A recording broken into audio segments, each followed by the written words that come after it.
Muy bienvenidas y bienvenidos al presente webinar, que busca abordar una de las problemáticas sociales que se encuentra en alza y que más vidas de mujeres se lleva a nivel mundial. Y antes de presentar a nuestras grandes invitadas y agradecer su enorme disposición para conversar con nosotras, quiero compartirles una reflexión desde AML Defensa de Mujeres sobre esta dolorosa radiografía mundial, que muestra la desidia con la cual se trata el valor de nuestras vidas. Mujeres y niñas en todos los países del mundo sufren distintos tipos de violencia, desde la más simbólica, pasando por la económica, la institucional, la laboral, hasta las más conocidas, la física, la psicológica y la sexual. Por el único hecho de ser lo que son, mujeres y niñas.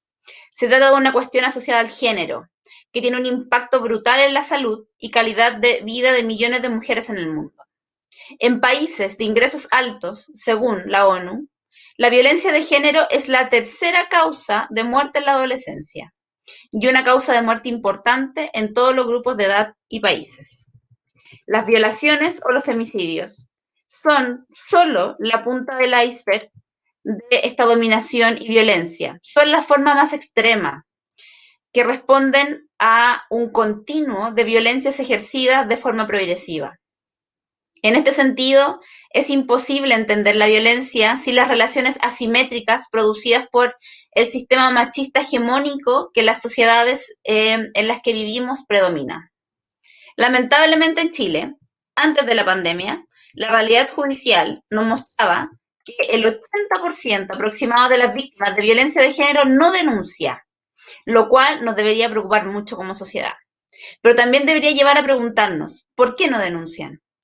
Desde el año 2020, en contexto de COVID-19, a nivel global, la violencia de género se ha incrementado de forma significativa en todo el mundo. La cuarentena obligatoria, las restricciones de movimiento y la disminución de los grupos de apoyo social y familiar, combinadas con el miedo, la tensión y el estrés de estos meses, han situado a las mujeres y niñas en un riesgo incrementado a sufrir violencia, de estar confinadas todo el día en la casa con sus agresores.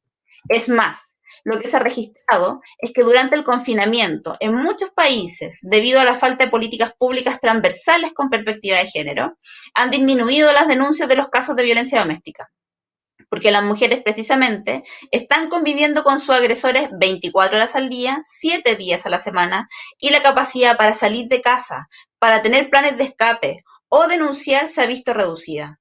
Sin embargo, según la propia información que han entregado los estados a la ONU, es que las búsquedas por Internet de ayuda contra la violencia hacia las mujeres y las llamadas de apoyo a las víctimas se han multiplicado exponencialmente. La violencia contra las mujeres es una violación a los derechos humanos.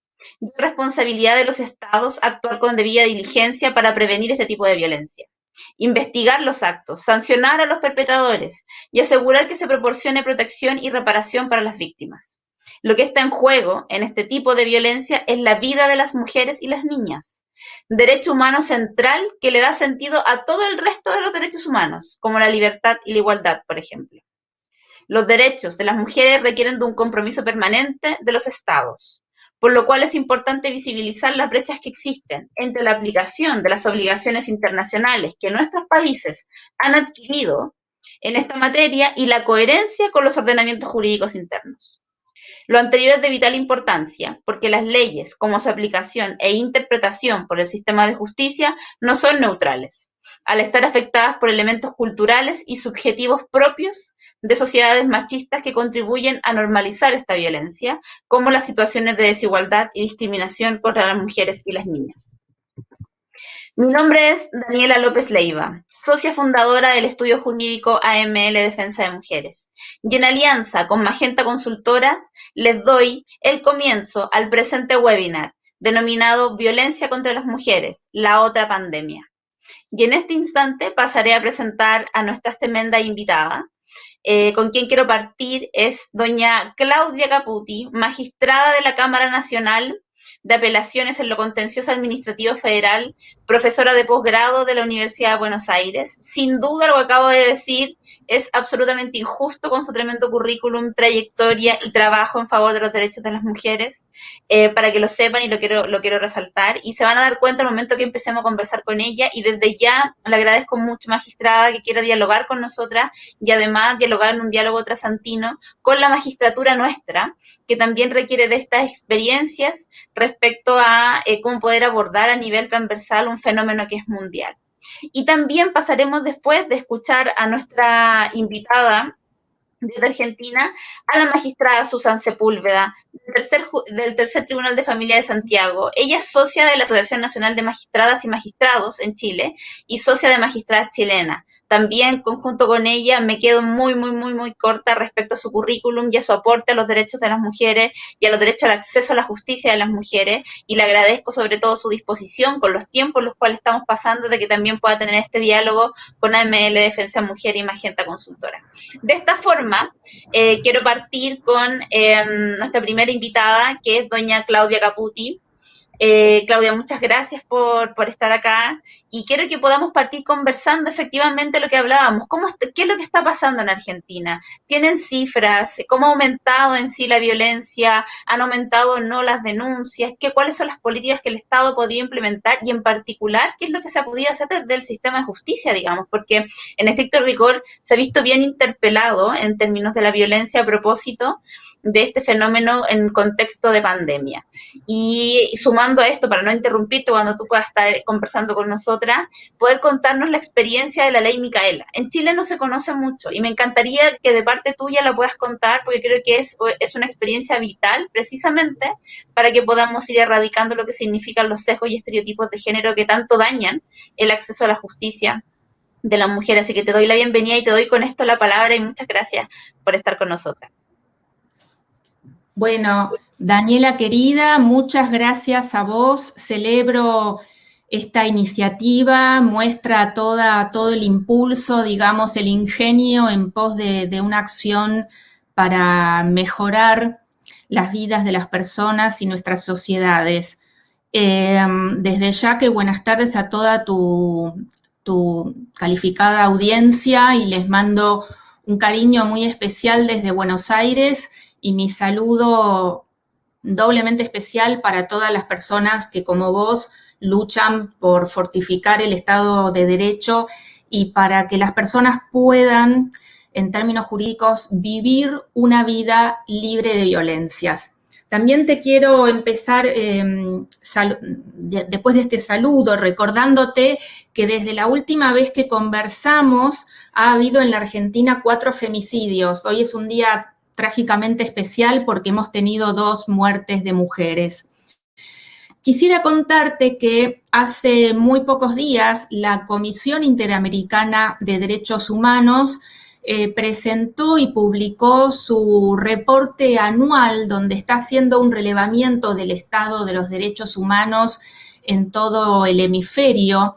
Y en el punto 37 de este informe afirma que la Argentina tiene una sólida institucionalidad en derechos humanos y que la Comisión Interamericana resalta la importante institucionalidad en derechos humanos que ha sabido crear la Argentina. Este telón de fondo, sin embargo, lo tenemos que salpicar con datos que nos preocupan y que nos motorizan a la acción. Dado la inquietud que tiene, digamos, vos y tu público sobre cómo ha incidido la pandemia y sus efectos nocivos sobre la violencia de género, quiero contarte las cifras y estadísticas de 2 herramientas muy importantes y que han prestado una función realmente nutritiva, de acompañamiento y de, digamos, superación, no total, obviamente, de la violencia de género. Uno es una línea telefónica nacional, que es la línea 144, a donde la mujer llama para orientación, para consulta y para encontrar caminos que le permitan salir del llamado círculo de la violencia. No es el 911 a donde se tiene que llamar cuando se está en mitad de un episodio violento y está corriendo riesgo la vida de la persona, en la medida que pudiera, porque no siempre es fácil, y si no tiene un botón de pánico, tiene que llamar al 911. Pero para esa orientación que no es tan acuciante y urgente, llama al 144.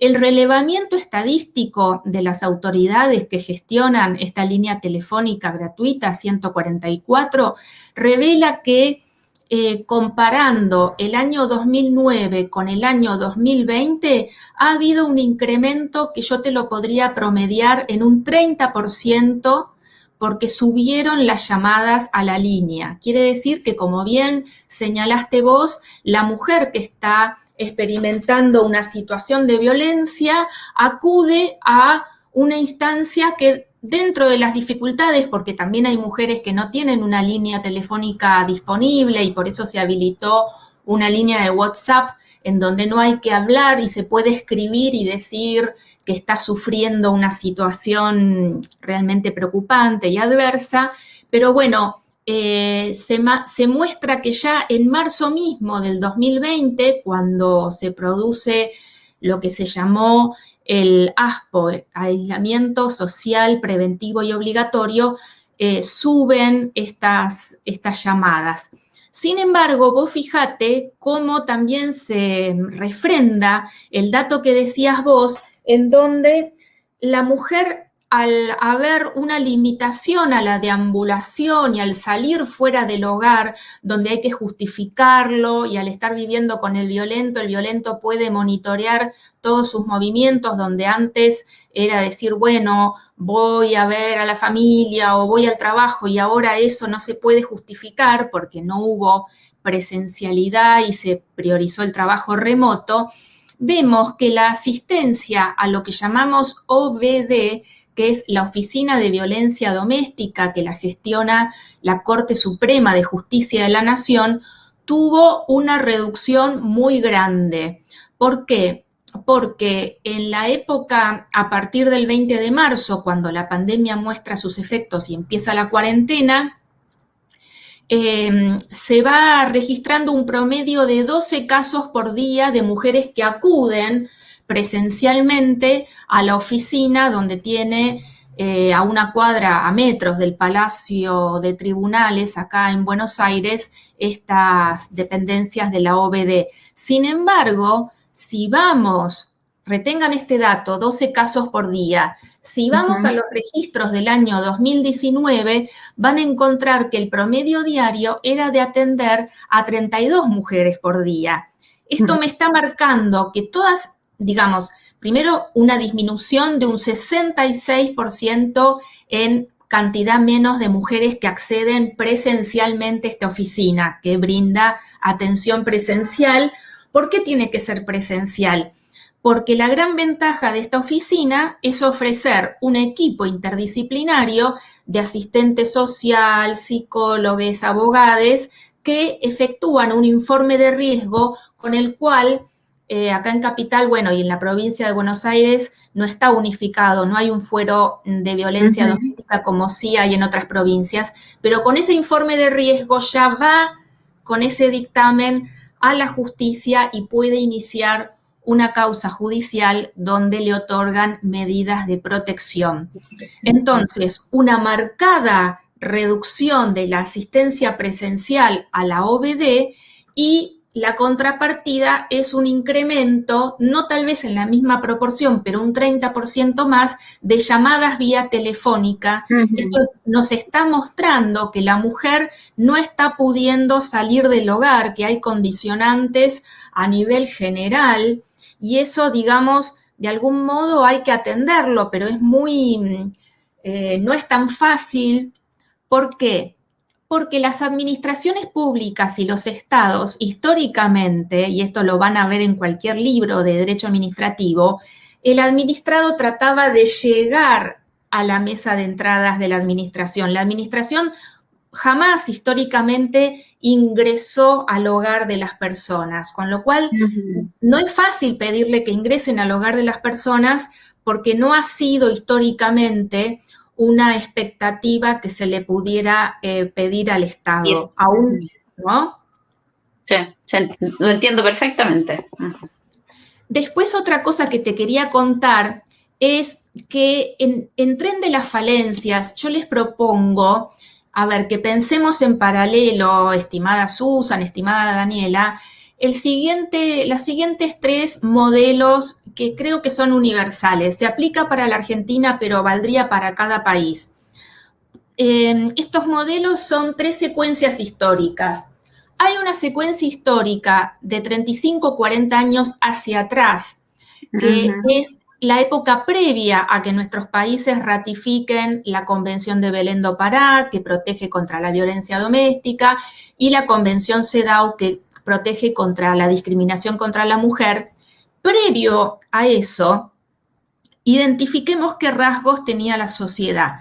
Deslegitimaba cualquier lamentación o crítica de la mujer o queja o, digamos, clamor en criticar su situación de padecimiento de violencia, legitimaba el discurso y la situación del agresor y el Estado estaba prescindente, dejando sola a la víctima que ni siquiera era calificada como tal, ¿no es cierto? Y luego vienen 2 etapas subsecuentes que yo quiero que las pensemos porque tienen diferencias, pero son modelos teóricos, no es que uno pasa tan fácilmente de uno a otro, hay elementos que arrastran. La etapa siguiente a esta falta de normatividad es el dictado de estas normas, es la aprobación de las convenciones y el consecuente dictado de normatividad para ponerla en práctica, que en Argentina ha demorado 20 años y estamos desde 2018 con una revolución normativa de protocolos para empezar a dar la letra chica de los derechos de la mujer a una vida sin violencia y en igualdad y paridad. En esta segunda etapa es una normatividad hueca. Yo la llamo así y ustedes le pueden dar el adjetivo que mejor les represente su sensación, porque en mi marco intelectual los sentimientos tienen pleno valor cognoscitivo. Entonces los sentimientos de ustedes lo pueden llamar hueca, la pueden llamar falaz, cínica, si quisieran. Esa normatividad es una normatividad que, como toda norma publicada, genera expectativas en las destinatarias, que es que el Estado te va a proteger y va a reconocer que pasa a ser antijurídico, gran novedad, lo que antes debía ser tolerado, pero cuando acude a lo que llamamos el efector, que puede ser un hospital público o privado, si fuera el caso, cuando la mujer llega golpeada, un fiscal, un defensor, un juzgado, la comisaría de policía, quien sea que represente al Estado y que deba cumplir esa convención y tenga a su cargo la aplicación de la norma, le va a mostrar una falencia, va a mostrar una pared de ladrillo y le va a decir, no podemos atenderla. La siguiente etapa de normatividad es una normatividad efectiva, en términos del Pacto de Costa Rica, esa cosa de lo efectivo, de lo real, en donde no queda colgada como un marquito teórico, sino que ese efector, ese agente estatal, está plenamente imbuido de una mirada de género, que es la única manera con la cual puede entender qué quieren decir esas convenciones. Porque en los presupuestos iniciales, en la explicación previa que da la convención, que se llaman considerandos o fundamentos, se explica que hay una relación desigual de poder que va línea, digamos, se visualiza según a qué género pertenezca la persona, ¿no? Con lo cual hemos tenido que salir a repasar qué es el género y cuál es la diferencia con el sexo de la persona. Y hemos llegado a la conclusión que el género es una construcción cultural. Cultural, sí. Y una cosa buena que tenemos para las y los abogados y abogades es la siguiente. El derecho siempre ha estado prestándose a discusión y parecería que hay una biblioteca que dice una cosa y otra que dice la otra. Pero gracias a Dios, entre les antropólogos y les sociólogos, hay un consenso total y pleno, salvo que salgan de la academia y sean militantes de la eugenesia o ya caigan en una situación que no está en nuestro radar, pero hay un consenso pleno en que realmente nuestras sociedades desde hace miles de años han subalternizado y dejado en una sección, digamos, desfavorable a las mujeres por el hecho de ser mujeres y que les han construido una manera de ser que nosotras nos ha sido también impuesta muchas veces y no respondía a nada natural, que nos deja en desventaja política, económica, social, discursiva, simbólica y también jurídica. Y esto es lo que decía la querida magistrada y maestra Gloria Pollatos Matas desde España, desde Islas Canarias, cuando decía que el derecho no es neutro. Así es. ¿No es cierto? Tiene un sesgo de género y nos juega en contra a las mujeres. Y mientras antes nos demos cuenta. Y ahí entra el comentario que les quería hacer sobre la ley Micaela, que es un gran invento de la República Argentina, desgraciadamente surgido, cobrándose la vida de una joven maravillosa que era Micaela García y vivía con su familia en la ciudad de Gualeguay. Y hace cosa de 4 años, en 2017, ella va con sus amigas a bailar. Y al salir se le pierde el rastro y 2 personas la asesinan, 2 hombres abusan sexualmente de ella, la asesinan y disponen de su cuerpo de una forma ignominiosa e innombrable y su cuerpo aparece días después. A raíz de la conmoción que generó eso, que no nos olvidemos lo que significó un año antes, en 2016, el movimiento Ni Una Menos en Argentina. Justo te iba a comentar eso, por el caso. Eso fue muy importante. A raíz de la conmoción se dicta esta ley porque, si bien, digamos, ¿por qué estaban esas personas ahí que abusan y asesinan a Micaela? Porque uno de ellos estaba, digamos, cumpliendo una condena a prisión de varios años por delitos de género, y hete aquí que el juez decide que podía acceder a una libertad provisional, que es una cuestión que está vigente, digamos, en el derecho penal, procesal penal argentino, o sea que tiene que ser monitoreada por un comité que evalúe la conducta y la psiquis del sujeto. Y finalmente, ese juez penal que otorga esa libertad fue sobreseído en el jury, en el jurado de enjuiciamiento, y no fue destituido por un voto de diferencia. Pero para sublimar la indignación, se dicta esta ley en diciembre de 2018 y es publicada en enero de 2019. Es una ley breve que básicamente ordena que todas las personas que trabajan en el Estado, en Argentina, en todos los poderes, sean capacitadas en género. Acá quiero decir algo muy importante. Existe más de 3.600.000 personas que trabajan en algún poder del Estado, ejecutivo, legislativo o judicial, considerando que es un país federal y que tiene Estado nacional, provinciales y autonómico. Quiere decir que es difícil capacitar a todas esas personas. Pero ¿por qué era necesario? Y acá quiero compartirles la metáfora. Imagínense que ustedes están viviendo en un país de detrás de la cortina de hierro, en un sistema totalmente comunista, en donde la visión del capitalismo no saben qué es, no la practican, no la vivencian y no está en su cosmovisión cotidiana.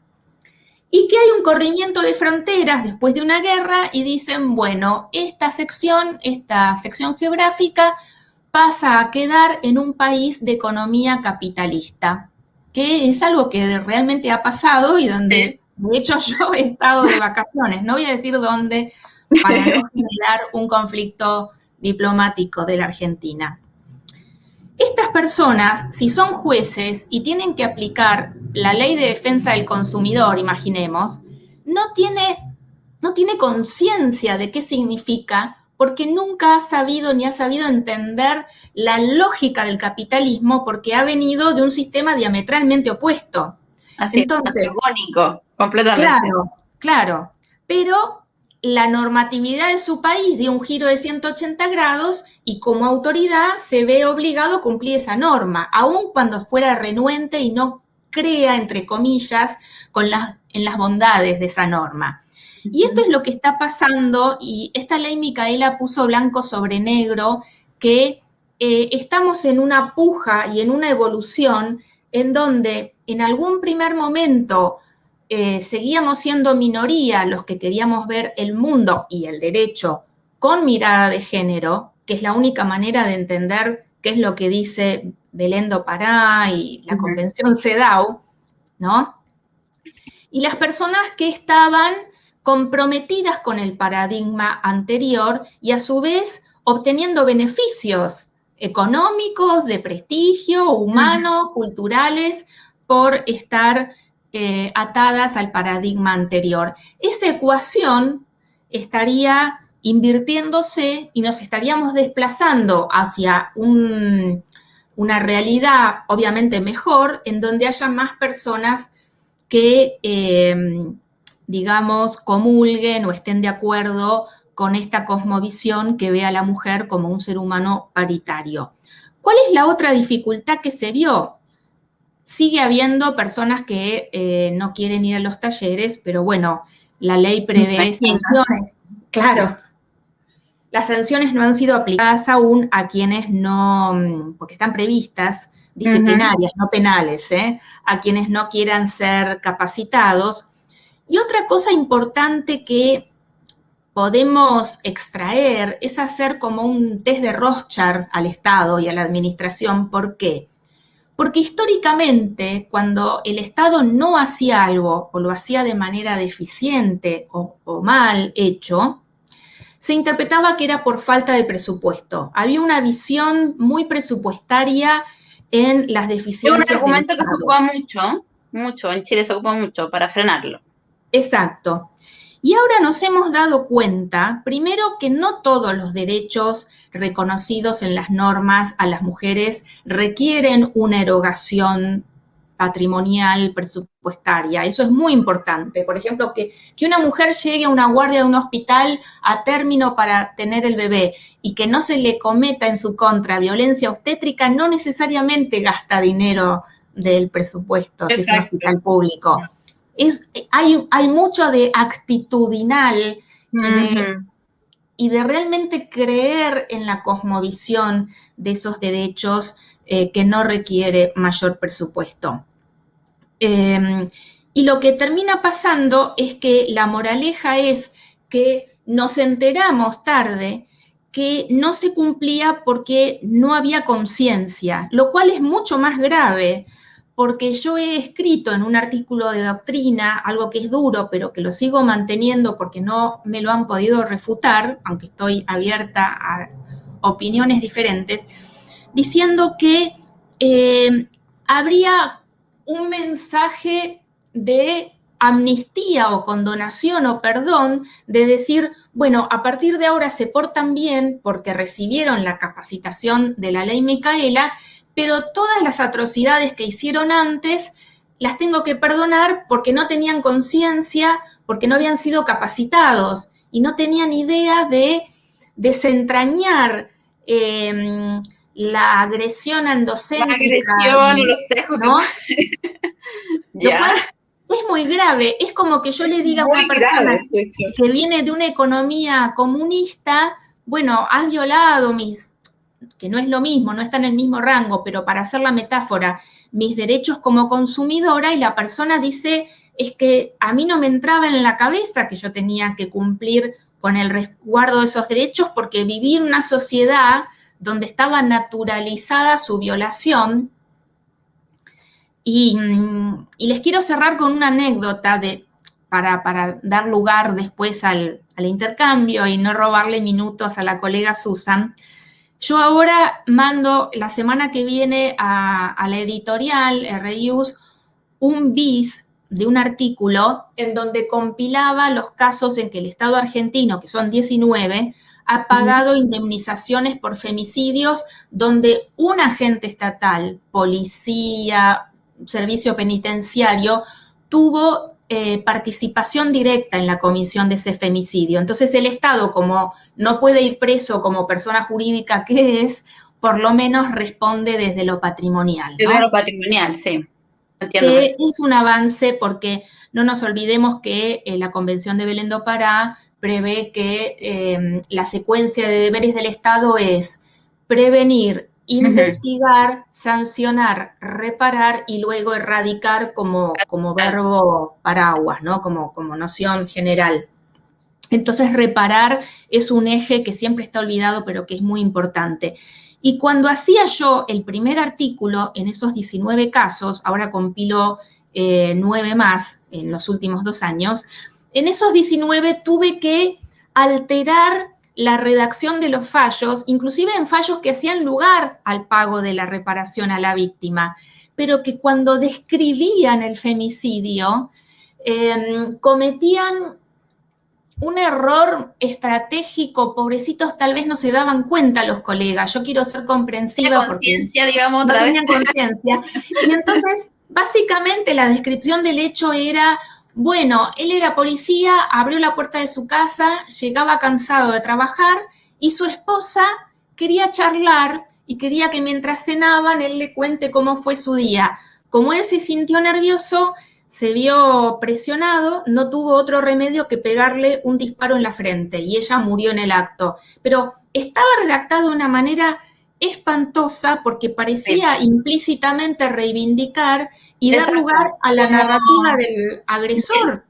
Exacto, sin duda. O sea, si yo lo leo de esa manera, digo, ¿dónde está la visión? Entonces, en este artículo hicimos que tiene que ver con esta conversación que tuvimos días atrás sobre el lenguaje inclusivo y la narrativa que va con él.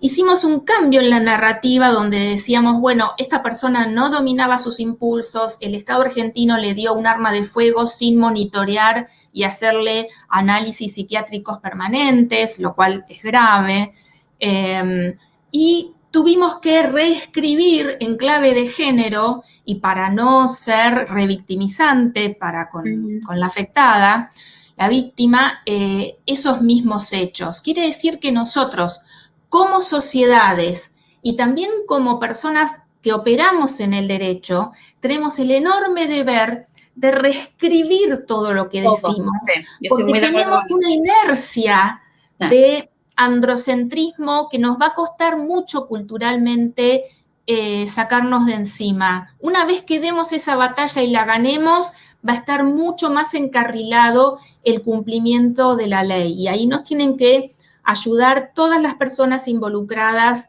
en el cambio cultural, llámese el cine, la literatura, todo lo que sea lo cultural, bueno, un webinar como este, y les cierro con el caso Lawrence con Texas, de la Corte Suprema de Estados Unidos en el 2003, en donde declaró decididamente inconstitucional las leyes llamadas de sodomía, que castigaban la situación íntima entre dos personas del mismo sexo, adultas, lo cual era realmente... hace 20 años en Estados Unidos eso era ridículo, pero había penas de prisión y de multa y ahí la Corte lo declara inconstitucional. Y el caso anterior, Harwick con Borwick, que había sido dictado en el sentido contrario, convalidando las leyes de sodomía, lo cual fue tremendamente criticado porque criminalizaba a la comunidad LGBTQI+. Ese caso... le preguntan a un profesor mío que fue Larry Tribe, un constitucionalista muy destacado de la Universidad de Harvard, le dicen, ¿qué hacemos ahora que perdimos jurídicamente? Y él les dice, algo que los dejó a todos anonadados, pero hicieron, vayan a Hollywood, hagan una película o muchas que represente a esta comunidad con dignidad, con derechos, empoderada, no caricaturizando, no ridiculizando, no faltándole el respeto. Y ahí va a ser mucho más fácil para los jueces y juezas emitir un fallo que fluya normalmente. De hecho, es el factor sociopolítico público del que habla Alda Facio, Exacto, que termina, sí, entendí absolutamente la idea con la cual... Y Julia Roberts, en el informe Pelícano, hay un pasaje, en una línea que ella lee como personaje, que es abogada, con Denzel Washington, en donde dice que el fallo anterior que convalidaba esta ley tan arbitraria e injusta, dice esa ley debe ser declarada inconstitucional y bueno, años después la Suprema Corte lo hace. Es declarada inconstitucional. Pero ayudó bastante que Julia lo dijera en ese personaje y dicho como al pasar, porque son pequeños micro, del mismo modo que hay micromachismos, puede haber microjuridicidades, micro reparaciones, micro soluciones. Muchas gracias, Claudia, me pareció, pero muy, muy, muy clarificadora tu explicación. Y me encantó que terminaras también con una reivindicación de Julia Roberts en base a cómo se puede interpelar el derecho desde la esfera más social y cultural. Si yo, hay algo que siempre reivindico y lo hablo mucho con colegas, en general, es que en estricto rigor el sistema jurídico no está parte de la sociedad, somos parte de la sociedad.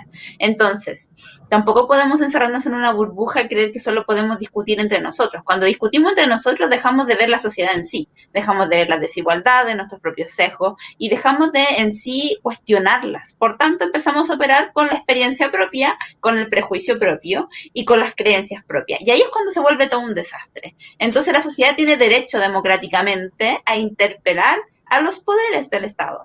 La democracia o el Estado de Derecho es eso, la posibilidad de que la sociedad pueda interpelar democráticamente lo que ha ocurrido. Así que te agradezco mucho la exposición y le quiero dar la palabra a nuestra magistrada Gracias a ustedes. De aquí de Chile, del tercer juzgado de familia de Santiago, para que también pueda dialogar con lo que nos acaba de contar Claudia y nos cuente también en particular la situación chilena, que en ese sentido no es muy alegre, digamos, en el contexto de pandemia. Si la magistrada pudiera también manejar cifras, al igual que doña Claudia, y en ese sentido cómo se pueden ver estas realidades en estricto rigor. Nosotros tuvimos un fallo muy hermoso, a propósito que es el fallo Atala, pero si somos muy, muy, muy estrictas, yo lo cito mucho en muchas de mis causas, sin duda, a cuando hacemos litigio estratégico, pero si uno tiene que ser estricto con si el Estado ha cumplido, podríamos decir que en hartos aspectos no. Y el fallo Atala marca un antes y un después en Chile, sin duda. Entonces es muy, muy, muy importante en ese sentido de que ojalá la magistrada aquí nos pueda contar más o menos cómo es la realidad chilena y cómo lo está asumiendo también el sistema judicial y el acceso a la justicia. Bienvenida, doña Susan, y le doy la palabra. Hola, bueno, muchas gracias por la invitación, Daniela, y un gusto conocer a Claudia.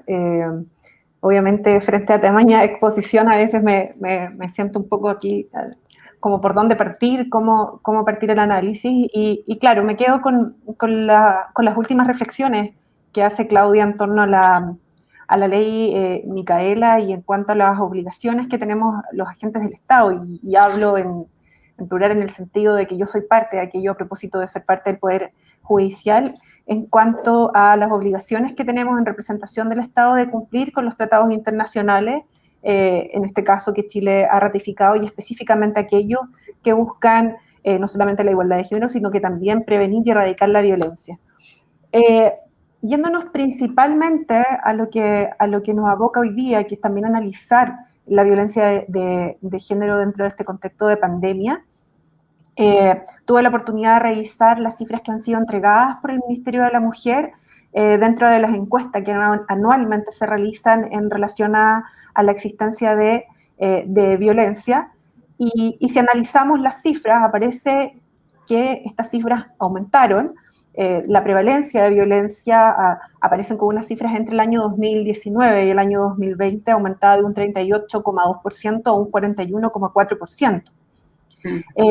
Y esta cifra también, si uno la va viendo desglosada por distintas formas en que la violencia se manifiesta, también se ha visto aumentada.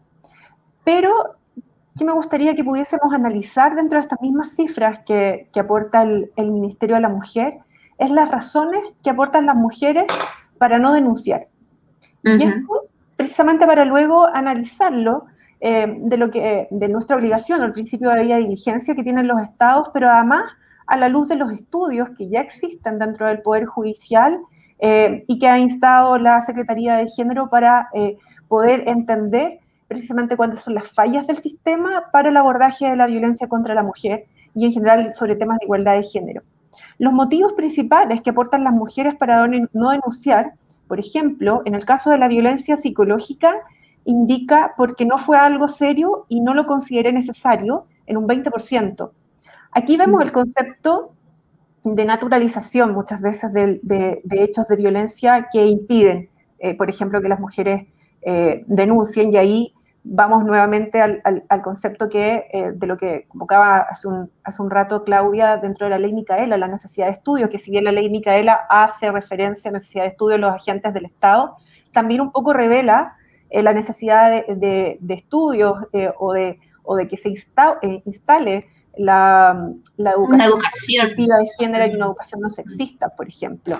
¿Ya? El evitar que naturalice. Entonces, cuando hablamos muchas veces de forma de prevenir la violencia contra la mujer y se instala el discurso de la educación no sexista, hay mucha resistencia a aquello. Y no son capaces muchas veces de ver el propio legislador o en el mismo ejecutivo que están a cargo de las políticas públicas, de ver acá una forma principal de poder erradicar la violencia contra la mujer. Otra de las cifras que se aportan indica: me da vergüenza contar mi situación. Y aquí ya podemos aparecer en los diagnósticos que posteriormente voy a hacer referencia, de cómo es necesario, por ejemplo, una justicia que sea acogedora, que sea comprensiva de lo que existe, de lo que significa la violencia, de tal manera de evitar, por ejemplo, que una mujer por vergüenza no denuncie. Y aquí, en este caso, la cifra equivale al 7,1%. Luego aparece en un 6,6%. En el caso de la violencia psicológica, no creo que denunciar sirva, o había denunciado antes y no pasó nada. Y esa es una cifra súper importante y que no podemos olvidar. Aquí ya aparece directamente nuestra responsabilidad, en el caso del Poder Judicial, de cómo nuestro propio actuar o nuestra omisión incidió en que en un 6,6% de mujeres no quisieran denunciar un hecho de violencia y por lo tanto hubiesen permanecido en sus hogares sufriendo lo que esta violencia significa en sus vidas. Luego, a ver, en un 5,2% no sabía que podía denunciar esta situación, y aquí volvemos nuevamente al tema de educación. Y luego en un 3,8% las cosas mejorarán, o él o ella pidió disculpas o me dijo que no volvería a suceder. Y ahí nuevamente volvemos a la naturalización. En el caso de la violencia física, estas cifras no son un poco distintas, pero en general los ítems se repiten. Por ejemplo, no fue algo serio en un 13,6%. Me daba vergüenza contar mi situación, 11,4%. No creo que denunciar sirva, aquí aumenta en un 8,1%. O sea, aún más, nos ponemos en una situación aún más grave. Estamos, entre comillas, como Estado, favoreciendo que la violencia física continúe porque no hemos sabido dar respuestas adecuadas. Luego habla del tuve miedo, y aquí es algo que nos tiene que hacer reflexionar a propósito de la pandemia, porque habla de tuve miedo de que me pasara algo a mí o a mis hijos, o hijas o familiares o conocidos, en un 6,9%. Y este miedo, obviamente, en condiciones de pandemia, que implica estar encerrada, con posibilidades de poder comunicarse, si no es por medios tecnológicos, por ejemplo, para hacer una denuncia, se ven acrecentadas. Y por lo tanto, si no implementamos mecanismos eficaces de denuncia que puedan garantizar que una mujer pueda acceder al sistema judicial, o por lo menos a políticas de resguardo, por ejemplo, casas de acogida o accesos similares, esta cifra incluso podría ir en aumento. Luego no sabía que podía denunciar, vuelve a aparecer ahora en un 5,6%. En el caso de la violencia sexual, el me daba vergüenza aparece aquí en una cifra más alta, que es un 13,1%. Ahí nuevamente aparece las obligaciones que tenemos como agente del Estado de poder ofrecer un sistema que sea acogedor para que este tipo de denuncias no generen ni vergüenzas ni temores a denunciar. Luego aparece el tuve miedo en un 11%, las cosas mejorarán o él pidió disculpa, un 7,5%. No creo que denunciar sirva. Aquí vuelve a aumentar, aquí sí, aumenta en la primera, pero se mantiene en una cifra similar, en un 6,8%. y porque no fue algo serio o no lo consideran necesario en un 5,9%. Aquí hablamos de violencia sexual y hablamos de que la víctima estimó que esto no era algo serio, cuestión que debe preocuparnos. Ahora, ¿por qué hago referencia a estas cifras, como indiqué?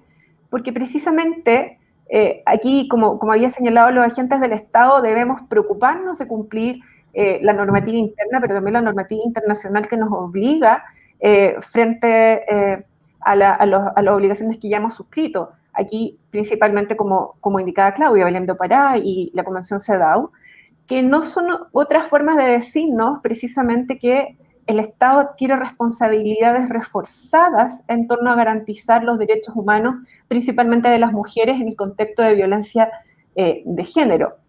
¿Y por qué hablamos precisamente de responsabilidad reforzada? Porque tenemos convenciones específicas que hablan sobre esto y además convocan, así como Belém do Pará convoca precisamente la obligación de investigar aquellos hechos en los que se ve involucradas las mujeres, precisamente cuando sean víctimas de violencia, con la debida diligencia. Y cuando hablamos de debida diligencia, por lo tanto, debemos entender que aquí es esencial la preparación que tienen los agentes del Estado a la hora de abordar la violencia de género, en todas las instancias, ¿ya? Aquí, y además tenemos que tener claro desde el primer paso, desde que la mujer cruza una puerta de las dependencias de un tribunal hasta que llega eventualmente a una sala de audiencia y requiere prestar testimonio o eventualmente ser oída al momento de realizar la denuncia. Y de cómo en cada momento que esta mujer participa requiere que sea atendida con debida diligencia. O sea, la debida diligencia parte en la puerta. No solamente debe estar en la sentencia, sino que debe partir en todo el aparataje que involucra el sistema judicial. Y en esos términos ya lo ha dicho la Corte Interamericana también en distintos fallos, principalmente en el caso González y otras contra México, más conocido como campo algodonero. También se ha dicho por la relatora especial de la ONU en relación a qué significa la debida diligencia cuando se trata de la investigación de delitos de violencia de género. En los estudios a los que hacía referencia dentro del Poder Judicial, la Secretaría de Género del Poder Judicial, que ya se instala a contar del año 2016-2017, se han hecho diversos estudios en relación precisamente a cómo se visibiliza la igualdad de género dentro de la institución y además de cómo evidentemente el sistema patriarcal ha permeado la institución, porque somos parte también de esta sociedad, estamos compuestos por personas, ya un poco el ejemplo que ponía Claudia en el paralelo de los sistemas económicos de un Estado, y eso por lo tanto el Poder Judicial no es inmune a aquello. Y eso ya apareció en un estudio del año 2015-2016, pero además particularmente en temas específicos de violencia de género hay dos estudios a los que me quiero hacer referencia, y uno de ellos es el estudio de mejora de los sistemas de registros de datos sobre violencia en contra de las mujeres, que es de junio del año 2019, y aquel informe en el que participa también AML, que es Acceso a la Justicia de las Mujeres Víctimas de Violencia Usuarias del Poder Judicial, y que es bien reciente porque se lanzó ahora en octubre del año 2020. En relación a este primer estudio, en cuanto a los registros de datos en relación a la violencia, y que uno pudiese pensar, bueno, pero ¿qué importancia tiene el registro de datos? A mí lo que me interesa es que el sistema funcione, que me atiendan bien. Y aquí este informe revela la importancia precisamente de los datos y cuando aparece este análisis muchas veces con muchas compañías de trabajo, hablábamos en cuanto a la frase en indicar las cifras importan o los datos importan o cómo los datos se recopilan finalmente. Porque dice, lo que hace referencia a este estudio es que la ausencia de bases de datos sistematizadas que permitan abordar la violencia contra la mujer desde el Poder Judicial van a repercutir en la confianza que en los datos que genera la institución. Si yo no tengo un adecuado registro de datos, como institución, ¿qué datos aporto? Y eso se hizo bien relevante a propósito de lo que tú comentabas en algún momento en relación a lo que ocurrió con la retención del pago que iban a hacer las FP a los deudores de alimentos. Cuando se quisieron obtener determinada información o se quiso hacer las coordinaciones, nos dimos cuenta que nuestro sistema de datos era precario para aportar información que pudiese ser adecuada para la implementación de políticas públicas en materias de alimentos, por ejemplo. Y ahí me tocó participar ahí en la mesa que se implementó por el Ministerio de la Mujer para debatir en temas de alimentos, y nos fuimos dando cuenta de cómo la obtención de datos para verificar determinadas cuestiones no era suficiente. Y es algo que también el estudio lo dice. El registro de datos dentro de la institución está pensado en las metas de gestión interna, o sea, cómo controlo a jueces y juezas, cómo controlo a funcionarios, pero no verificando que esta información que yo recopilo puede ser fundamental para implementar políticas públicas, por ejemplo, para el Ejecutivo, pero también políticas desde la propia institución para prevenir la violencia de género. Y porque esa información puede ser relevante, por ejemplo, cuando yo puedo determinar mecanismos o protocolos adecuados de atención de público, o protocolos adecuados, por ejemplo, para evacuar los respectivos informes de riesgo, o cómo yo puedo evitar que, por ejemplo, una mujer me repita 10 veces las 10 denuncias anteriores que ha realizado, cuando yo ya puedo obtener eso a través del sistema, y por lo tanto puedo hacer un espacio bastante más grato en que la mujer no tenga que estar repitiendo una y otra vez la misma historia.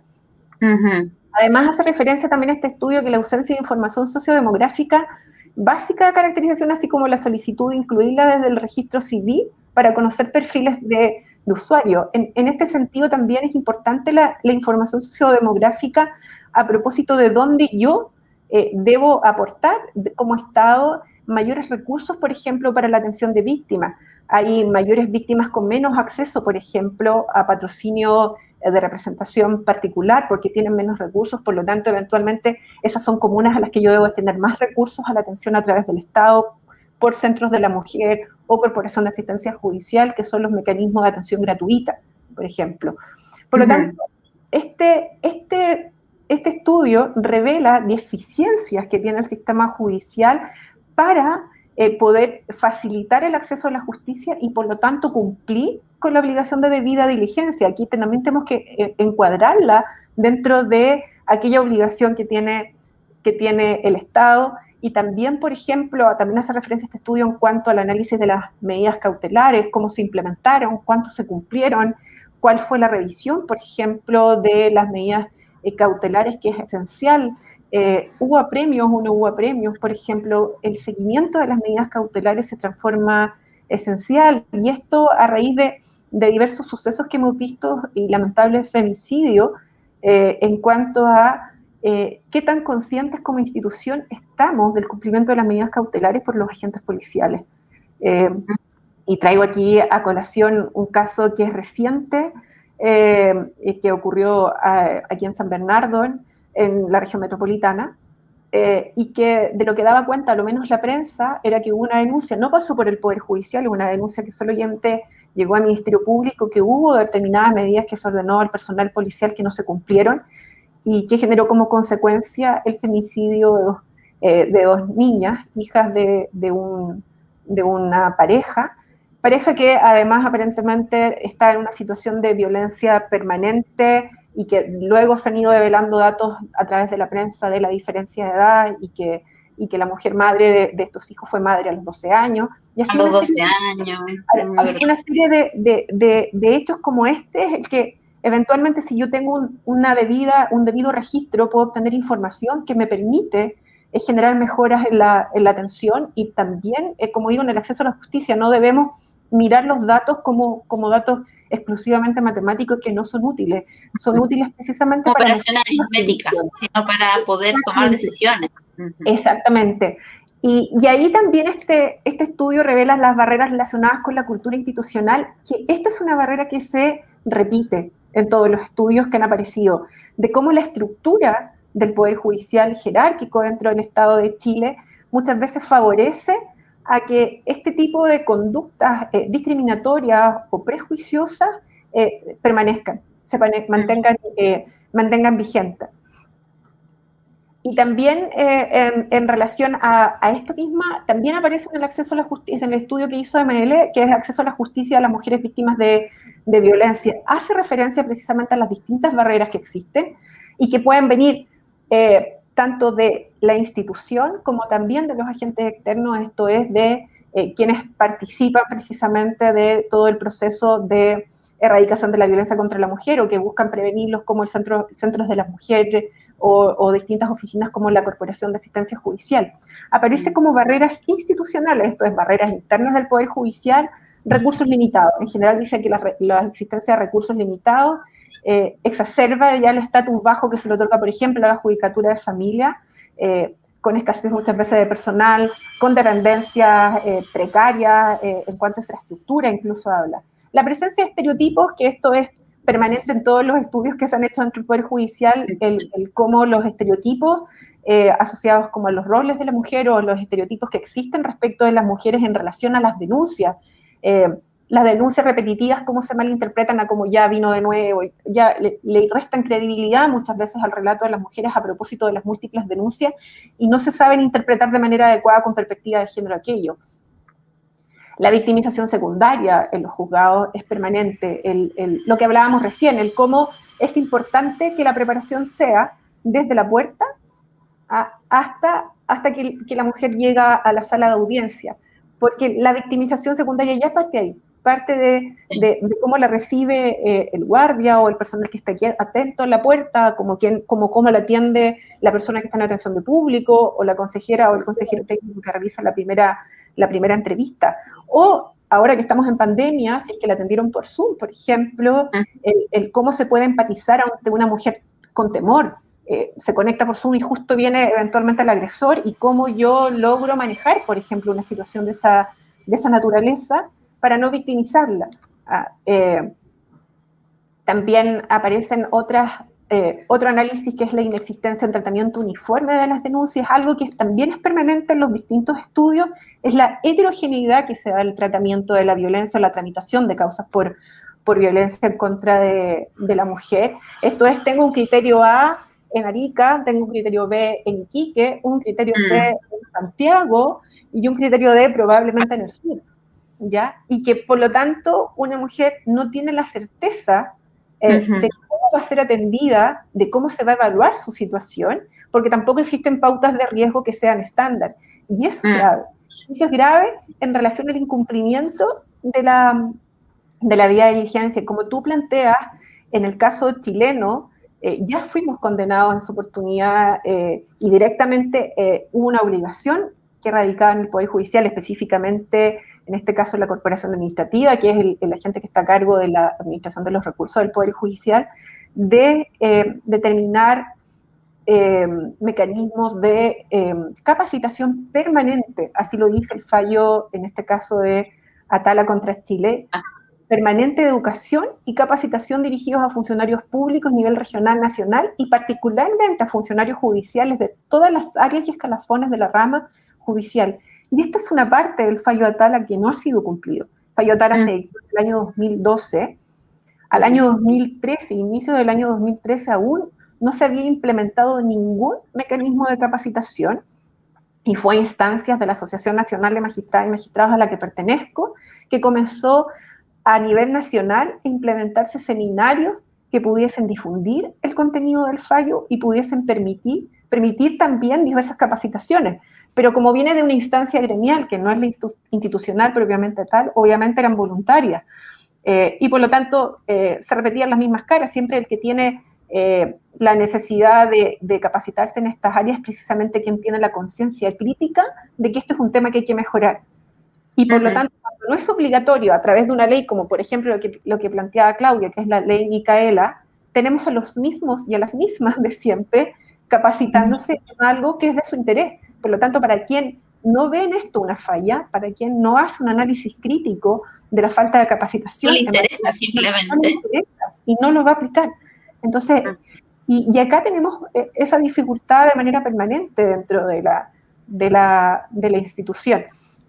Por lo tanto, hecho este análisis y hacemos la unión precisamente con las cifras que yo daba al inicio, nos damos cuenta que gran parte de las mujeres que no denuncian es nuestra responsabilidad. Y es nuestra responsabilidad como Estado, y es nuestra responsabilidad, en este caso, como Poder Judicial, porque no hemos sabido precisamente cumplir con nuestras obligaciones internacionales en cumplimiento de las normas, pero tampoco hemos cumplido con algo que es esencial, que es un fallo que la Corte Interamericana de Derechos Humanos nos condena como Estado y nos obliga a capacitarnos.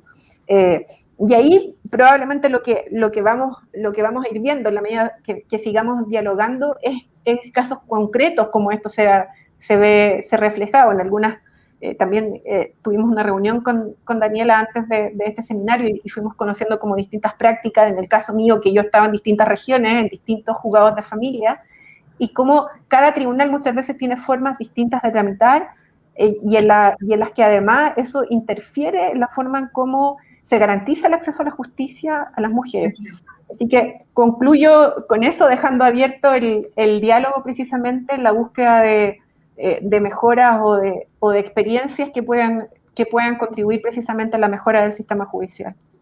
Muchas gracias, magistrada. Fue muy, muy clarificado. Fue como una radiografía nacional de la realidad que estamos viviendo absolutamente. Y es real, o sea, yo lo puedo ratificar 100% porque como litigante lo vemos y muy como bien decía la magistrada Susan, es real, o sea, yo estoy en un Zoom un día en un tribunal de familia de Iquique y después me traslado a Concepción y vuelvo a Santiago y es absolutamente distinto y es súper complejo porque al final se instauran victimizaciones secundarias como cultura justificada en un argumento de autoridad que muy bien lo decía Susan, que tiene que ver con el hecho de, en este tribunal se hace así. Entonces la ley, los tratados internacionales, lo que sea, da exactamente lo mismo, porque el argumento de autoridad prima por sobre cualquier cosa. Sí, es muy divertido. Yo, por ejemplo, nosotras ponemos efectivamente quejas, porque ya llegan al punto en que la victimización secundaria es muy alta, pero en estricto rigor te la resuelve exactamente el mismo funcionario al cual le estás reclamando. Entonces después sale una resolución que dice como,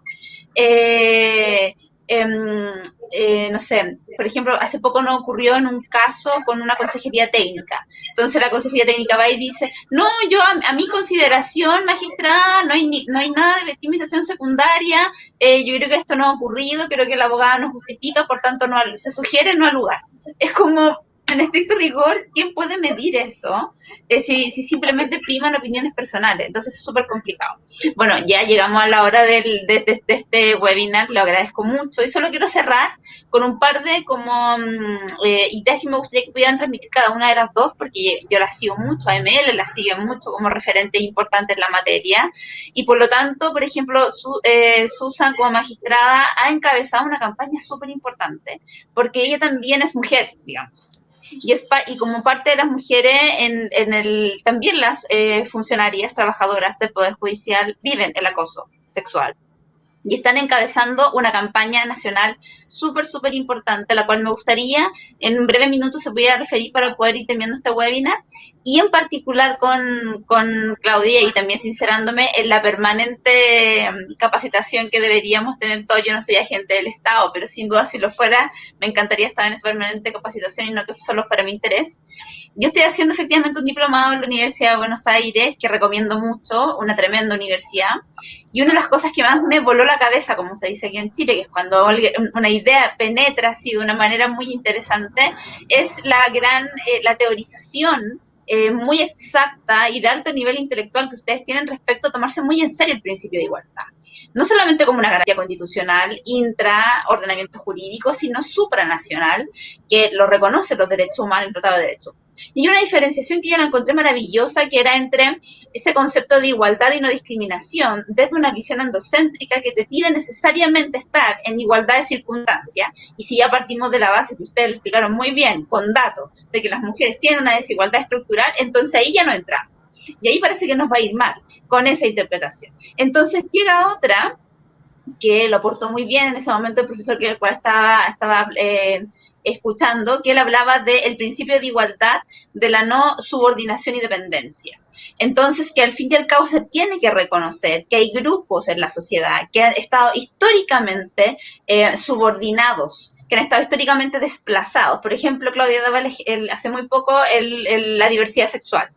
Y nosotros también hablamos en general de las mujeres. Entonces ahí ya no se puede medir en igualdad de circunstancias, porque ¿cómo vas a poder pedir esa igualdad de circunstancias? Entonces hay que aplicar el principio en términos jurídicos de otra forma, parece. Eso yo lo encontré fascinante, fascinante porque sin duda abre una discusión que en Chile debería ser, pero principal en este proceso constituyente, por ejemplo, para alcanzar lo que es un anhelo muy importante, digamos, la perspectiva feminista, que es la igualdad material. En la igualdad formal hemos avanzado harto, pero en la igualdad material no. Entonces necesitamos conquistar. Entonces me gustaría mucho que ojalá en estos últimos minutos que nos quedan, y con eso vamos cerrando, cada una se pueda referir a esos dos temas que le acabo de preguntar, y con eso le agradezco enormemente todo lo que nos han enseñado en esta hora y 4 minutos que llevamos conversando. Bueno, Dani, qué buena la pregunta que planteas, porque precisamente es muy difícil que un poder judicial pueda ofrecer o garantizar igualdad de género, o pueda garantizar acceso igualitario a la justicia a las mujeres, o pueda garantizar formas adecuadas de sanción de violencia contra la mujer si internamente no otorga esas garantías a sus propios trabajadores. ¿Ya? ¿Y qué ocurre? También nuestros mismos diagnósticos que ahí hacía referencia ya en el año 2016, 2017, con el primer estudio que se hizo por la Secretaría de Género, se hacía evidente que habían conductas de acoso sexual dentro del Poder Judicial. Se hablaba que a lo menos 1 de cada 10 mujeres dentro de la institución había sufrido alguna forma de acoso sexual. Eso me motivó también que cuando realicé mi máster de género, mi estudio se enfocó en aquello, en el acoso sexual dentro del Poder Judicial chileno, así de categórico, que permitió reflejar, por ejemplo, de que no había un mecanismo de investigación adecuado.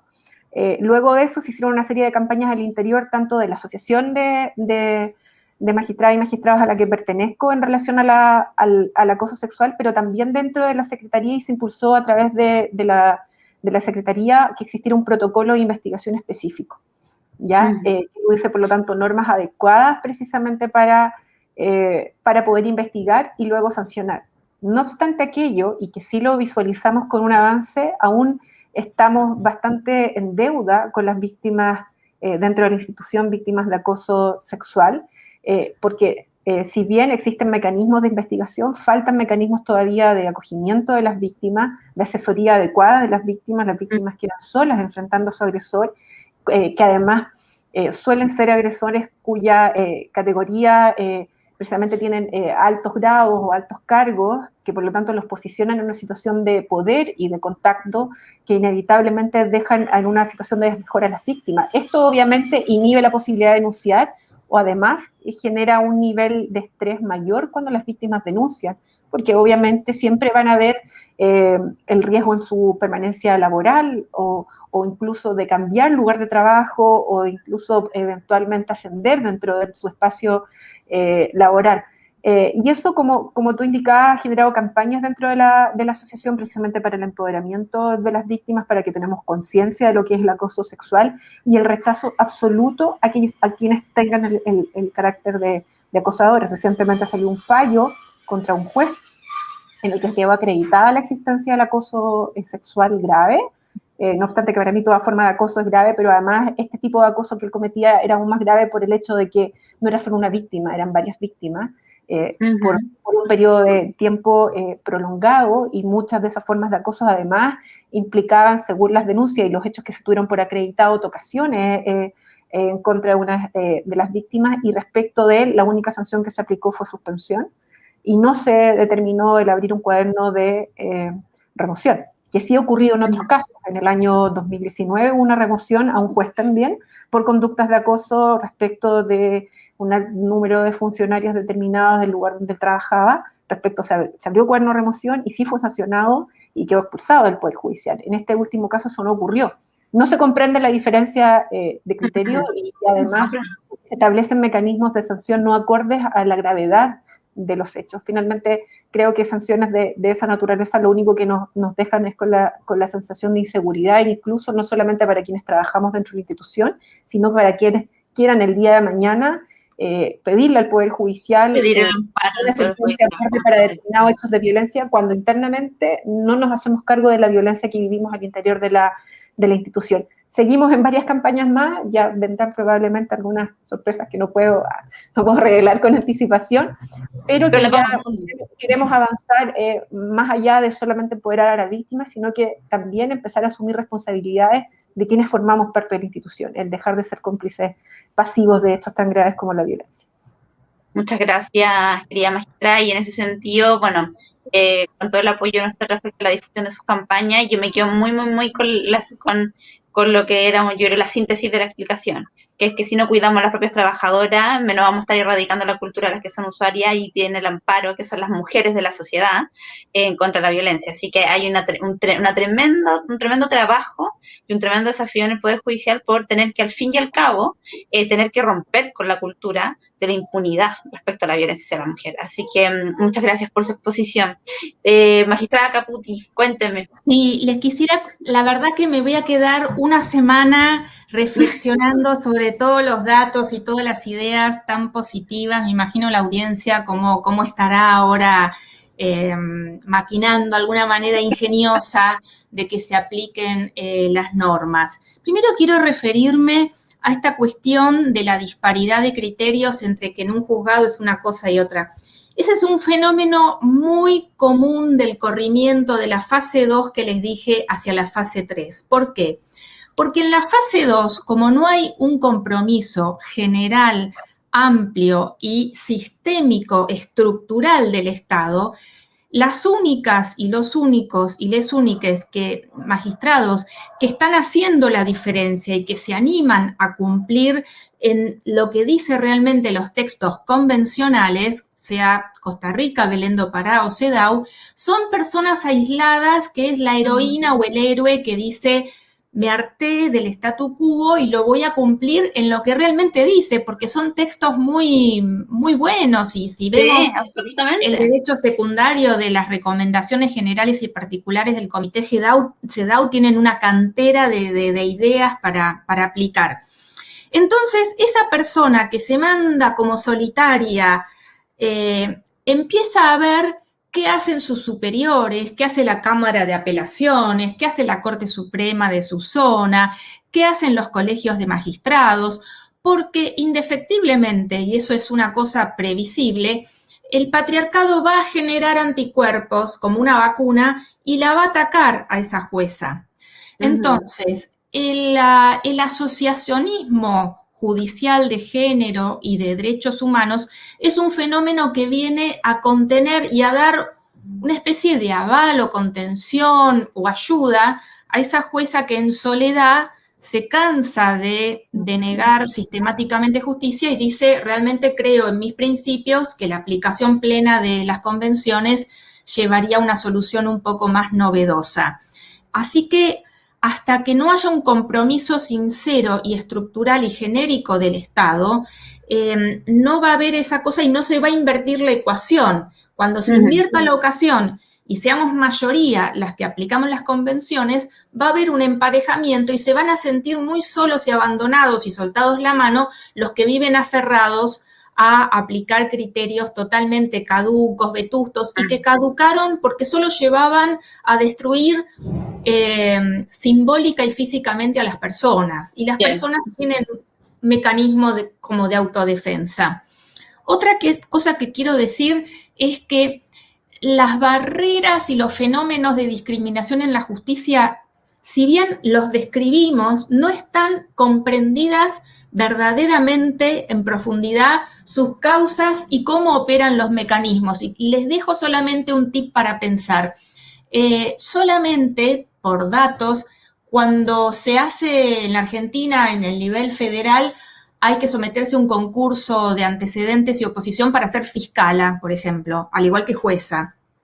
Y en las fiscalas se determinó que de los candidatos y candidatas, solamente el 27% son mujeres. Entonces, obviamente que luego de la terna y cuando el presidente de la Nación selecciona con acuerdo del Senado argentino una fiscal, van a ser el 25%. Entonces uno quiere ir más atrás y preguntar a esa candidata por qué es lo que te refrena y por qué no te presentás como candidata. Y le pasa lo mismo que a esa víctima que dice lo que comentaba la colega Susan, que dice, me da miedo, me da vergüenza, ¿para qué sirve? Esto no es para mí. Me ha pasado a mí cuando concursé que me decían, sos demasiado joven, ya va a llegar tu momento. Y he pasado, yo empecé a concursar en el 2005 y finalmente en el 2011 obtuve mi designación luego de 3 concursos. En los últimos 15, 16 años le he preguntado a todos los candidatos varones si alguna vez les han dicho estas latiguillos, sos muy joven, no llegó tu momento, tenés que esperar, absolutamente a ninguno se lo dijeron. Quiere decir que la sociedad te manda mensajes de bombardeos patriarcales para disuadirte y que no llegues al cargo al que aspirás, y que yo encima siempre quedaba primera en la terna. Quiere decir que hay algo ahí de una indefensión, y quiero dar un dato a esta indefensión, porque en la Argentina no lo tenemos y yo estoy propiciando que se haga, pero en España sí está contabilizado cuántos años, por ejemplo, le demora a una mujer desde la primera manifestación de violencia hasta que acude al sistema y va, sea médico, sea fiscal, sea policía, sea quien sea, y denuncia. El promedio es 8 años y 4 meses. Así es. Pero si ustedes desagregan por edad, van a ver que las mujeres de 20, 30 años tienen un promedio de 2 años, quiere decir que hay algo en su cosmovisión que las libera para denunciar, mientras que las de 55 para arriba demoran como promedio 22 años. Quiere decir que casi como que nunca en su vida, recién a los 70 denuncian la violencia que sufrieron cuando tenían 45, 50. Quiere decir que todas tenemos que sacarnos de encima esto. La manera que hemos encontrado en la Argentina, y por eso quiero mandar mi reconocimiento por la contención y el aprendizaje nutritivo, como se dice acá, que está de moda decir lo que dan, es la red Mujeres para la Justicia, donde concebimos el poder para los demás y no sobre los demás, donde esa cosa de las jerarquías y los títulos las entendemos como ilusiones ópticas, donde también importa ser buena persona o estar más en vínculo con la naturaleza y saber que ahora estamos iniciando el cuarto creciente de la luna, cosas que nadie sabría, pero que tienen mucha importancia, digamos. Acá se nos trabó un barco en el canal de Suez por no estar la luna en cuarto creciente y con las mareas armonizadas.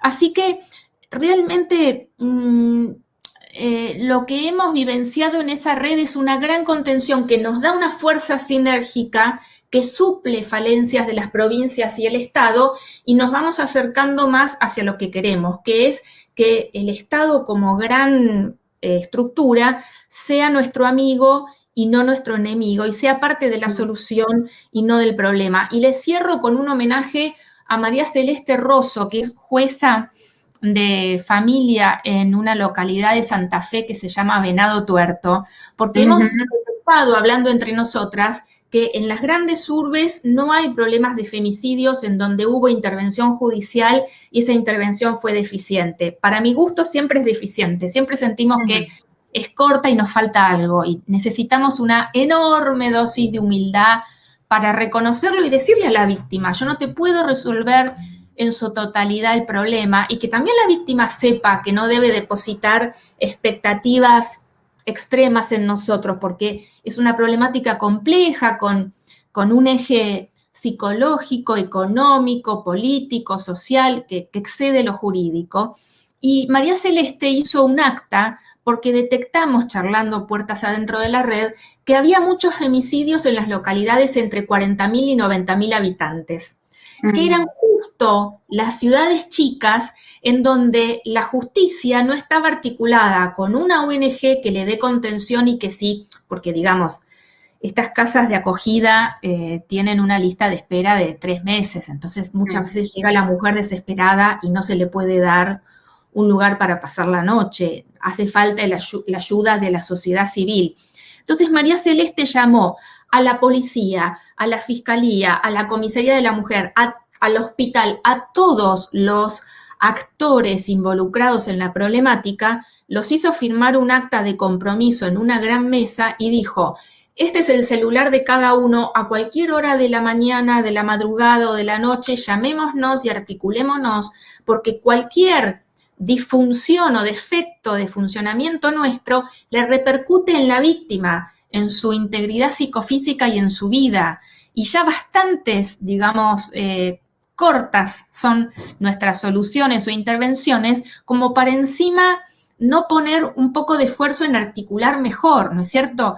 también creando, y esto apelo a algo que dijo la colega Susan, en cuanto a que se fragmenta judicialmente y una mujer es acosada por el mismo hombre en una comuna en donde tiene su trabajo, en otra donde va a visitar a los padres y en otra donde vive. Y en 3 comisarías y en 3 juzgados tramitan en paralelo 3 causas y ninguno de ellos sabe que la entidad real de ese fenómeno es grave y es de significación y está viendo una parte fragmentada y parcelada de lo que le tocó a él porque está trabajando de manera, digamos, corta, sin compromiso, sin esos deseos de cambiar y quebrar este statu quo que es genocida, vamos a decir las cosas como son, mata seres humanos.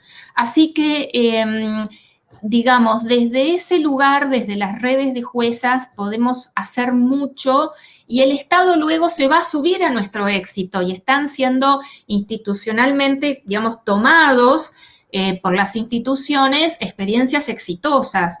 O sea que fortalezcámonos y empoderémonos primero entre nosotras, identifiquemos quién es esa heroína que está todos los días haciendo esa jurisprudencia positiva, en el momento en que todavía somos las menos, una minoría, y prontamente esa sinergia y esa colaboración, y por eso yo destaco, Daniela, tu idea de hacer un diálogo trasandino, que es muy valiosa para que nos demos cuenta la enorme coincidencia de problemas,